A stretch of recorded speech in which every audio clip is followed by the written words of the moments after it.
What's up, everybody? It's Jordan, and welcome to the Sports Behind Show. In this video, I want to be looking at some free agents the Bengals hopefully will be targeting as we get closer to free agency. Free agency is just a little over a week away. Absolutely crazy. It's coming up so quickly. So we'll be talking about some, some free agents the Bengals should be looking at here. So there's a couple of cap casualties, that's been taking place the past couple of weeks. To start off, Bobby Wagner was one. Bobby Wagner is one of the best linebackers in the NFL. He's going to be for sure a Hall of Famer. Each of the last 7 seasons, he's had at least 130 tackles. Last season was his only season with the Rams. He had 6 sacks, 10 tackles for loss, 2 interceptions, and 140 tackles. When you look at Bobby Wagner, this is very interesting because realistically, if they sign Bobby Wagner, there's no chance they're going to re-sign Jermaine Pratt. If they would sign Bobby Wagner, I would hope it would be a multi-year deal, mainly because if you would sign Bobby Wagner to a 1-year deal, you sign him, Pratt's gone, obviously. Then if you sign him, that would mean you would have Akeem Davis-Gaither, Logan Wilson, and Bobby Wagner being free agents in the same offseason. That would not be ideal for this Bengals team at all. And I know what you might be thinking. You might be thinking, why would Bobby Wagner come to the Bengals? But there was a report saying that Wagner wants to go to a contender. And the Bengals have been in the AFC Championship game each of the last 2 seasons. They are definitely a contender.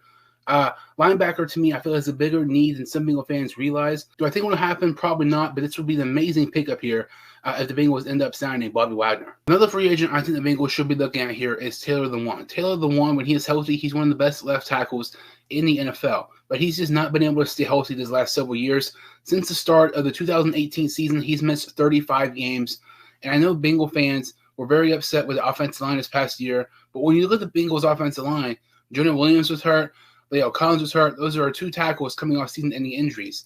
If you put Taylor Lewan at left tackle and maybe you move Jonah Williams to right tackle, I don't think that makes any sense because Jonah Williams, if he can't play left tackle, he's not going to play right tackle. Jonah Williams has 1 year left on his deal.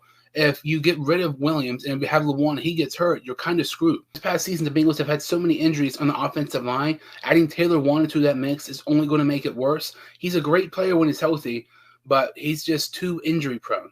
I wouldn't hate it if the Bengals maybe went after him. If they signed him to a deal, it would be very interesting to see what that would be like. I'm not really sold on Taylor Lewan like some people, mainly because his injury issues, but it'll be interesting to see if the Bengals maybe go after Lewan here in free agency. Another free agent I think the Bengals should be looking at here is Gardner Minshew.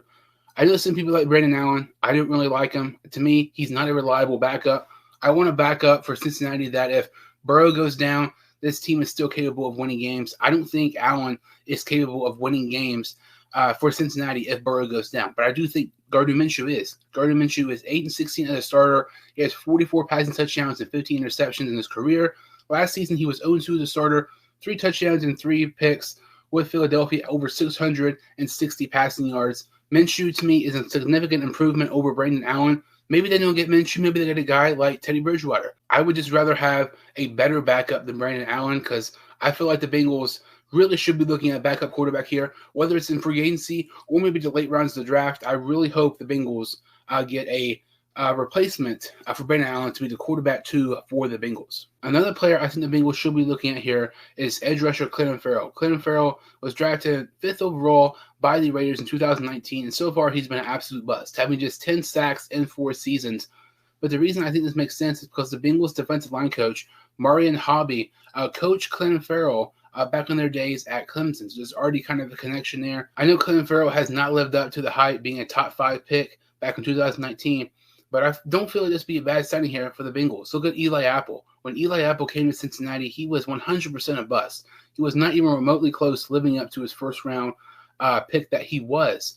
And now he's become a reliable corner for Cincy. Look at B.J. Hill. B.J. Hill wasn't a household name with New York Giants. He comes to the Bengals. He earns himself a multi-year contract, getting over $30 million. It's interesting because the last couple of years, it seems like the Bengals, some of these guys who have not really had, good careers, who have been drafted somewhat high, kind of revived their careers with the Bengals. Hayden Hurst was a first-round pick several years ago. He just had his best year ever with Cincinnati. Same goes, for Eli Apple. Maybe the same thing could happen for Clinton Ferrell, but I really feel like Clinton Ferrell makes a lot of sense here for Cincinnati to pick him up in free agency. Another free agent I think the Bengals should be looking at here is wide receiver Robert Woods. Robert Woods was on the Rams team during the 2017 and 18 season. Both those seasons, Zach Taylor was on the Rams coaching staff. Taylor was an assistant wide receiver coach in 2017, 2018. He was a quarterback coach. I feel like the Bengals could just use a little bit more help at wide receiver, especially with Tyler Boyd being a free agent 1 year from now. And I just think this makes a lot of sense. The connection with Zach Taylor and Robert Woods. He coached him back on his time with the Rams. Robert Woods, to me, is still a pretty good wide receiver. And when you look at the Bengals, they've had a history the past couple of years of bringing in guys that some of the coaches have already coached before. Like I mentioned before, Marion Hobby, he also coached DJ Reader during his time at Clemson. Zach Taylor coached wide receiver Mike Thomas for several years with the Rams before he came to Cincinnati. So you see some of these coaches in Cincinnati that try to bring some of their own guys that they coached before, and I feel like this could happen again with the Bengals getting Robert Woods. Robert Woods would be a massive addition to this Bengal wide receiver core. It's already the best wide receiver core in the league, but if you add another guy to the mix like Robert Woods, it could somehow be even better, which I don't know how that would be possible. I don't think this is likely, though, because I've seen some reports Robert Woods could make up to $10 or more million per season. If that's the case, he definitely won't sign with Cincinnati. I do think it is possible maybe he signs a cheap deal with Cincinnati to possibly win a Super Bowl ring this upcoming year. One final player I think the Bengals should be looking at here in free agency is defensive tackle Larry Ogunjobi. The Bengals lost Larry Ogunjobi this past offseason to their huge rival, the Pittsburgh Steelers. And this past season with the Steelers, Larry Ogunjobi had 1.5 sacks, 7 tackles for loss, and 11 quarterback hits. When you look at his lone season with the Bengals in the 2021 year, he had 16 quarterback hits, 12 tackles for loss, and 7 sacks. He was a major reason for the Bengals' success on defense in the 2021 season. I really don't think people give Larry Ogunjobi enough credit during that year. He was so good for Cincinnati. He stepped up when we needed some big plays.